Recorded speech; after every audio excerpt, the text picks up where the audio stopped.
Tales of wedding rings episode 2 के starting में हम बहुत सारे एबेस को देख पाते हैं जो कि चारों तरफ से कासल के ऊपर अटैक कर देते हैं। एक एबेस एक मेट को मारने वाली ही होती है, लेकिन तभी बीच में सातो आकर उसको मार देता है और उस मेट को भी बचा लेता है। वहीं पर सातो उसको मारने के बाद बोलता है, मुझे तो पहले से भी ज्यादा पावरफुल महसूस हो रहा है। ठीक तभी वहाँ पर हिमे के ग्रैंडफादर आ जाते हैं और वो बोलते हैं, ये सब कुछ हिमे के किसकी वजह से हो रहा है? तुम दोनों के बॉन्ड की वजह से तुम्हारा पावर आता है। प्रिंसेस की तो यही ड्यूटी होती है कि वो रिंग किंग की पावर को एक्टिवेट करे, लेकिन सातो ये तुम्हारे लिए चैलेंजिंग हो सकता है कि तुम इस पावर को आखिरकार कितनी देर तक मेंटेन कर पाते हो। लेकिन तुम चिंता मत करो क्योंकि मैं ये सब कुछ तुम्हें सिखा दूंगा। जिसके बाद सातो बोलता है, क्या आप सच में हिमे की ग्रैंडफादर हो? लेकिन आप तो ग्रेट सेज एस्परसगस हो, है ना? ग्रैंडफादर बोलता है, एस्परसगस नहीं, एलबस्टर। ठीक तभी वहाँ पर आसमान में उड़ता हुआ एक अजीब सा मॉन्स्टर आ जाता है और वो तो सातो के हाथ पर उस रिंग को ही देखे जा रहा होता है और उसे देखकर तो एलबस्टर बहुत ही डर जाता है और बोलता है, ये तो एबेस किंग का एक नाइट है। सातो बोलता है, हिमे ने मुझे पावर दिया है ताकि मैं उसको प्रोटेक्ट कर सकूं। और ये बोलते हुए तो वो उस नाइट के ऊपर अटैक कर देता है। एलबस्टर उसको रोकने की तो कोशिश करता है लेकिन सातो नहीं रुकता और उसके अटैक करने के पहले ही वो नाइट तो सातो के ऊपर अटैक करके उसको पीछे धकेल देता है। लेकिन सातो को उतना ज्यादा चोट नहीं लगता क्योंकि उसके पास रिंग किंग की जो पावर है। और फिर तभी एलबस्टर बोलता है कि सातो जल्दी से यहाँ से भागो और फिर वो दोनों वहाँ से भागने लग जाते हैं। जो देखकर तो ओ नाइट दो एबेस को उनके पीछे भगा देता है। वो एबेस तो उन दोनों के पीछे बहुत ही तेज जा रहे होते हैं। वहीं पर भागते हुए सातो पूछता है कि आखिरकार ये लोग कौन है? एलबस्टर बोलता है, वो तो एक नाइट था एबेस किंग का, उसके पास बहुत ही ज्यादा पावरफुल मैजिक है और वो एक बहुत ही ज्यादा खतरनाक मॉन्स्टर भी है। सातो बोलता है, क्या मैं अपने रिंग के पावर से उसको हरा नहीं सकता? जवाब में एलबस्टर बोलता है, ये सब कुछ बाद में होगा, पहले हमें यहाँ से भागना पड़ेगा। और फिर तुरंत एलबस्टर वहाँ पर अपने मैजिक की मदद से एक चट्टान खड़ी कर देते हैं, जिस वजह से वो मॉन्स्टर भी वहाँ पर ही अटक जाते हैं। इसके बाद जैसे ही वो लोग आगे बढ़ने वाले होते हैं तो वो लोग तो एकदम दंग रह जाते हैं क्योंकि उनके पहले से ही वहाँ पर वो नाइट तो पहले से ही खड़ा हुआ था। लेकिन टाइम पर वहाँ पर एक प्रिंस आ जाता है और वो तो उस नाइट के ऊपर कपड़ा देकर उस कपड़े के ऊपर आग लगा देता है। प्रिंस को वहाँ पर देखकर तो सातो बहुत ज्यादा शॉक्ड होता है। तभी प्रिंस बोलता है, जल्दी से यहाँ से भागो। सातो बोलता है, हम लोग इस कासल से नहीं भाग सकते क्योंकि हिमे तो अभी भी इस कासल के अंदर है। प्रिंस बोलता है, तुम हिमे के लिए टेंशन मत करो क्योंकि वो अभी सेफ है। अब अगले सीन में हम देख पाते हैं वो सभी लोग कैरेज में बैठकर उस कासल से भागकर किसी और जगह पर जा रहे होते हैं। वहीं पर हिमे तो सातो को देखकर रोती है और बोलती है, मैं खुश हूँ कि तुम जिंदा हो। जिसके बाद सातो उस प्रिंस को थैंक यू बोलता है हिमे को बचाने के लिए और उसका नाम भी पूछता है। जवाब में प्रिंस बोलता है, मेरा नाम है मारमारो गियास गिसारास और मैं गिसारास एम्पायर का सेकंड प्रिंस हूँ। लेकिन सातो तो उसका नाम ही नहीं ले पा रहा होता है, जिस वजह से वो बोलता है, तुम मुझे मार्स बुला सकते हो। तभी एलबस्टर बोलने लगता है, किंगडम की हालत अब काफी ज्यादा बुरी है। उस नाइट को अभी भी पता नहीं चला कि हम लोग कासल से भाग गए हैं। अगर उसको पता चल जाता है तो वो अपने एबेस भेजेगा हम लोगों को पीछा करने के लिए। और बात की जाए उसको हराने का तो हम कभी भी तुम्हारे उस रिंग के पावर से उस नाइट को हरा नहीं पाएंगे क्योंकि वो एकदम इम्पॉसिबल है। सातो बोलता है, मतलब कि मैं उसको कभी भी हरा नहीं पाऊंगा। एलबस्टर बोलता है, अभी हमें भागना पड़ेगा क्योंकि अभी तुम्हारे पास पूरी तरीके से पावर नहीं आया है। जिसमें सातो पूछता है, आखिरकार पूरी तरीके से पावर का आपका मतलब क्या है? जवाब में एलबस्टर बोलता है, रिंगिंग के तौर पर तुम्हारा पावर थोड़ा ही है और अपने फुल पावर को पाने के लिए तुम्हें अभी भी और 4 रिंग को हासिल करना पड़ेगा। जो सुनने के बाद तो सातो एकदम दंग रह जाता है और बोलता है, क्या ये एक वेडिंग रिंग नहीं है? एलबस्टर बोलता है, अगर मैं दूसरे शब्दों से कहूँ तो तुम्हें अभी भी और 4 प्रिंसेस से शादी करना पड़ेगा ताकि तुम और 4 रिंग को पालो और यही है एक रिंग किंग की ड्यूटी। क्या तुम एक्साइटेड नहीं हो? और उनकी ये सब बातें सुनकर तो दूर से ही मैं बहुत ही जेलस फील कर रही होती है। अब अगले सीन में वो लोग एक घर पर आते हैं और उस घर में तो सिर्फ 2 ही रूम होते हैं, जिसमें कि एक रूम में एलबस्टर और मार्स सोएंगे और दूसरे रूम में सातो और हिमे सोएंगे। जिस वजह से तो वो दोनों शर्माने लगते हैं। अब अगले ही पल वो सभी एक साथ बैठकर बात करने लगते हैं। वहीं पर एलबस्टर बोलता है, सातो कल सुबह हम निकले उससे पहले मैं तुम्हें तुम्हारे ट्रू ड्यूटी के बारे में बताना चाहता हूँ। बहुत साल पहले एबेस किंग इस दुनिया में आया था अपने डार्क पावर की मदद से पूरी दुनिया को अपने कब्जे में लाने के लिए, जिस वजह से बहुत देश तबाह हुआ, बहुत सारे लोग मारे भी गए और उस डार्क पावर को तबाह करने के लिए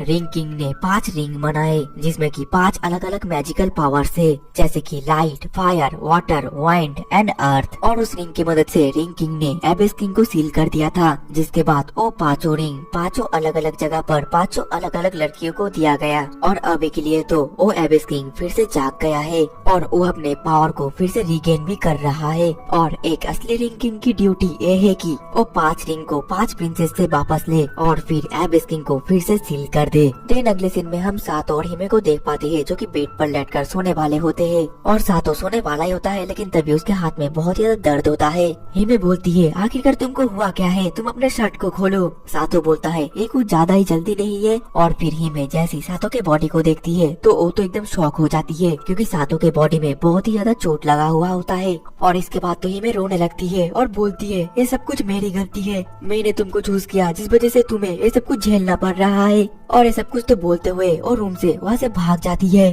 और सातो भी उसका पीछा करते करते बैल्कनी में पहुँच जाता है और वहाँ पर तो पहले से ही प्रिंस खड़ा हुआ था। मार्स बोलता है, क्या हुआ है सातो? सातो बोलता है, क्या तुमने हिमे को यहाँ से जाते हुए देखा? जवाब में मार्स बोलता है, हाँ वो तो अभी अभी मेरे पास ही से गुजरी है।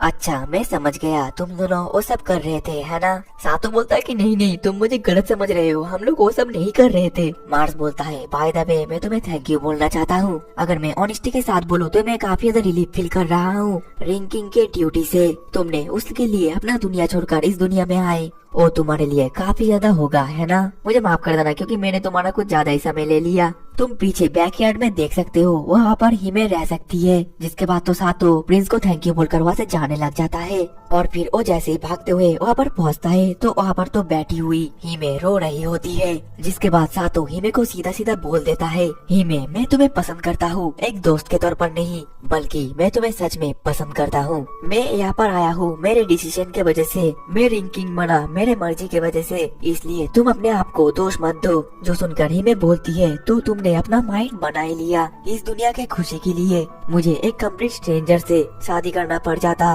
लेकिन जब मैंने देखा कि तुम मुझे फॉलो करते हुए यहाँ पर आए तब मैं बहुत ज्यादा खुश हुई और मैंने उसी के साथ ही शादी किया जिसे कि मैं लाइक करती हूँ। और अब तुम मेरे हस्बैंड हो, तुम्हें दूसरे प्रिंसेस के साथ भी शादी करना पड़ेगा और मैं अपने हस्बैंड को ऐसी तरीके से नहीं देख सकती। जो सुनकर तो सातो हिमे से माफी मांगने लग जाता है। हिमे बोलती है, तुम माफी मत मांगो, बल्कि मैंने भी अपना माइंड को चेंज कर दिया है और अब से मैं तुम्हारी असली वाइफ बनने के लिए तैयार हूँ और तुम्हारे रिंग किंग के ड्यूटी को फुलफिल करने के लिए भी। तो फिर सातो, क्या तुम मुझे अपना असली वाइफ बनाओगे? जवाब में सातो बोलता है कि हाँ जरूर। नेक्स्ट सीन में वो लोग फिर से कमरे में होते हैं और वो दोनों ही बहुत ही ज्यादा शर्मा रहे होते हैं। हिमे बोलती है, मैंने तो सब कुछ बोल दिया, लेकिन अब क्या? सातो भी बहुत ज्यादा शर्मा रहा होता है। तभी हिमे बोलती है, सातो मैं तुम्हारे असली वाइफ बनने के लिए पूरी तरीके से तैयार हूँ। जिसके बाद सातो भी शर्माते हुए हिमे को बेड पर लेटा देता है और फिर वो हिमे के साथ वो सब करने वाला ही होता है, लेकिन तभी वो कुछ रियलाइज कर पाता है, फिर वो सब नहीं करता। हिमे बोलती है, सातो क्या हुआ है, क्या तुम मेरे साथ वो सब नहीं करोगे? सातो बोलता है, मैं तुम्हारे साथ इस तरीके से नहीं कर सकता, हम दोनों पहले बचपन के दोस्त थे और अब हस्बैंड वाइफ है,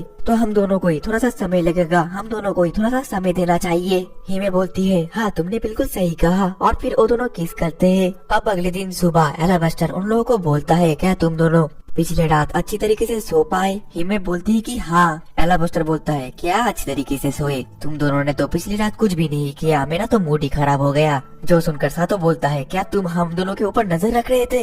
एलाबास्टर बोलता है, सॉरी मैंने गलत बोल दिया, असल में ये भी एक तरीका है जिसके मदद से रिंग किंग की पावर बढ़ती है और ये अच्छी बात है कि तुम दोनों का बॉन्ड और भी ज्यादा स्ट्रॉन्ग होता जा रहा है। तभी वहाँ पर मार्स उन लोगों के लिए कपड़े लेकर आता है और बोलता है, इसे पहन लो क्योंकि दूसरी दुनिया के कपड़े इस दुनिया में अच्छे नहीं लगेंगे। और फिर वो लोग भी वो कपड़े को पहन लेते हैं। जिसके बाद ग्रैंडपा बोलता है, सबसे पहले अब हम एल्फ के ट्राइब में जाएंगे, उसे नेशन ऑफ नॉलेज भी कहा जाता है, उस जगह का नाम लॉन्का ऑफ द विंड है। और सुनकर सातो बोलता है, क्या एल्फ, उनके तो इतने ज्यादा लंबे लंबे कान होते हैं है ना? एलाबास्टर बोलता है कि हाँ, एल्फ के रॉयल फैमिली के पास रिंग ऑफ विंड है और सभी एल्फ बहुत ज्यादा खूबसूरत भी होते हैं। एक ग्रैंडपा तो एक नंबर का ठरकी है। वहीं पर हिमे तो अपने ग्रैंडपा को रोकने की कोशिश करती है और फिर वो वो सातो से बोलती है भूलना मत कि मैं तुम्हारी असली वाइफ हूँ। अब अगले सीन में हम उसी एल्फ को देख पाते हैं जो कि बहुत ज्यादा गुस्से में होती है। क्या रिंकिंग दूसरी दुनिया से आया है? ये तो बहुत ज्यादा डिस्गस्टिंग बात है। अब अगले सीन में वो बताते हैं कि वैली के डीप में काफी सारा सुंदर और समझदार एल्फ का घर है और वो एक सीक्रेट जगह भी है, लेकिन पता नहीं कहाँ से अचानक वहाँ पर एक बहुत ज्यादा खतरनाक वाइन का बैरियर आ गया।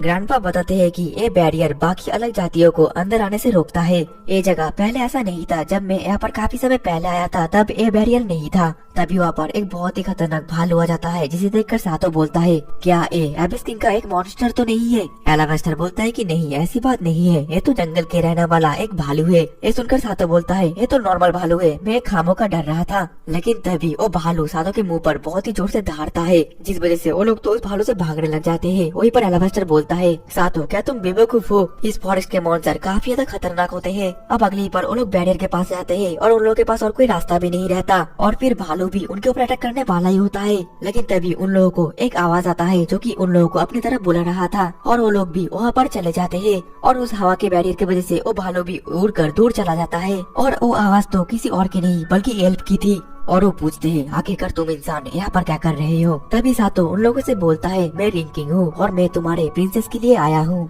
तभी मैं सातो को बताती है सारी नेशन हमारे जैसे नहीं होते हैं, वो अपने रिंग को संभाल कर रखते हैं और किसी को भी ऐसे नहीं दे देते हैं। ओ एल बोलते हैं हम लोगों ने रिंकिंग के बारे में अफवाह सुनी है और हम लोग तुम्हें रिंकिंग के पैलेस में भी लेकर जाएंगे, लेकिन तुम लोग दुखी मत हो जाना अगर चीजें वैसी ना हो जैसे कि तुम चाहते हो। और फिर वो लोग उस पेड़ के ट्रंक के अंदर से जाते हुए पैलेस के अंदर पहुँच जाते हैं और फिर वो लोग ऐसे चल ही रहे होते हैं। तभी मैं बोलती है मैं सोच रही हूँ कि आखिरकार वो एल वाली प्रिंसेस कैसी होगी? जिसमें सातो बोलता है इसे कोई फर्क नहीं पड़ता कि वो कैसी हो, हमें तो बस रिंग को इकट्ठा करके दुनिया को बचाना है। ये सुनकर तो हिमे भी खुश रहती है और बोलती है कि हाँ। अब अगले दिन में गेट खुल जाता है और सिंहासन में तो कोई भी बैठा नहीं होता, लेकिन तभी हिमे को प्रिंसेस दिख जाती है और वो बोलती है देखो प्रिंसेस तो सिंहासन के पीछे छुपी हुई है। और फिर हम उस प्रिंसेस को देख पाते हैं जो कि सच में सिंहासन के पीछे छुपी हुई थी और वो तो डरी हुई होती है। सातो बोलता है क्या यही वो प्रिंसेस है जिसके लिए हम आए थे? प्रिंसेस पूछती है क्या तुम ही रिंकिंग हो? सातो बोलता है कि हाँ मैं दूसरी दुनिया से आया हूँ ताकि मैं इस दुनिया को बचा सकूं। प्रिंसेस उसे बोलती है लेकिन तुम्हारा तो शादी हो चुका है, मतलब कि तुमने वो सब करा है? ये सुनने के बाद तो दोनों शर्मा जाते हैं। ही मैं बोलती है हम लोगों ने अभी तक वो नहीं किया है।